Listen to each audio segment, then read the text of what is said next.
Mr. Simpson has two bands, which are certainly... sitting in a courtroom all day long, listening to DNA evidence for weeks on end was agonizing. And ultimately, the circus atmosphere around the courthouse itself was like nothing I've ever seen in my life. When the attorneys would come in the morning, we would sometimes have a separate crew just to shoot the media crush. And it was, a crush is the word. You could hear people cursing and smashing into each other. Defense attorney Robert Shapiro is addressing the court right now and paraphrasing his initial statements. My life was consumed by this case. The challenge primarily was, it was live reporting at its purest form. The visual or the usual camera person was not present. Pardon me, but I'm reading from a transcript as it's coming from the court.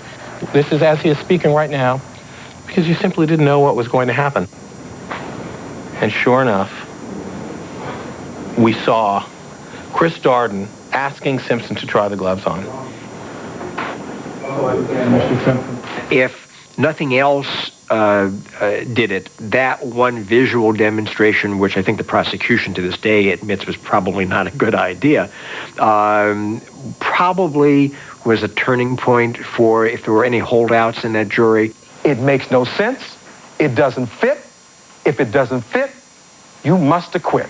Let's go now to our legal analyst for some perspective on how well Johnny Cochran did today. Joining us from our Washington bureau, Greta Van Susteren, a trial attorney, and Roger Cossack, a former prosecutor and defense attorney. Roger, it seems as if we saw a very different Johnny Cochran after the dinner break. Well, Jim, that was the Johnny Cochran that I have known for a lot of years and that I have seen perform in court and sat back in the audience and said, wow, I wish I could do that. Greta, how would you characterize the style, if not the substance, of Johnny Cochran?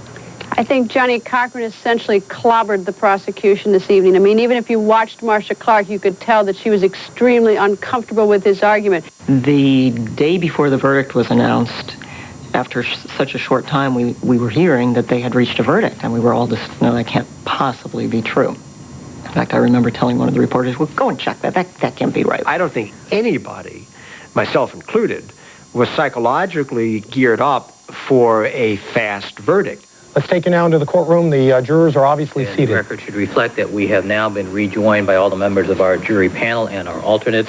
The moment I remember most vividly was when the verdict was read. And I happened to be in CNN's Los Angeles bureau along with several of my colleagues.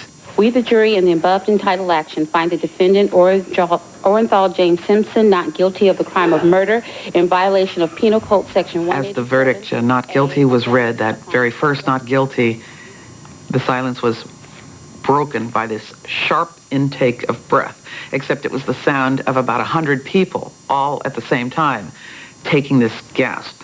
The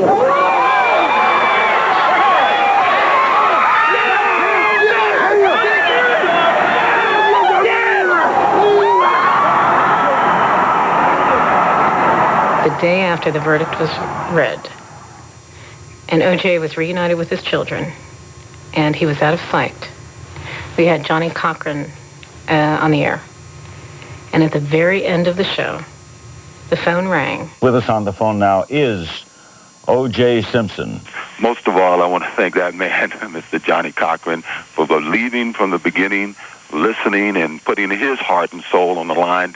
And everyone sucked in their breath and held their breath to just see what happened next. Pretty soon I'll have enough to say to everybody and hopefully answer everyone's questions. And then everyone went, oh, breathed. It was an amazing moment. A couple quick things. I'll let you. I got to go. All right, can you just tell us, what was it like with the kids today?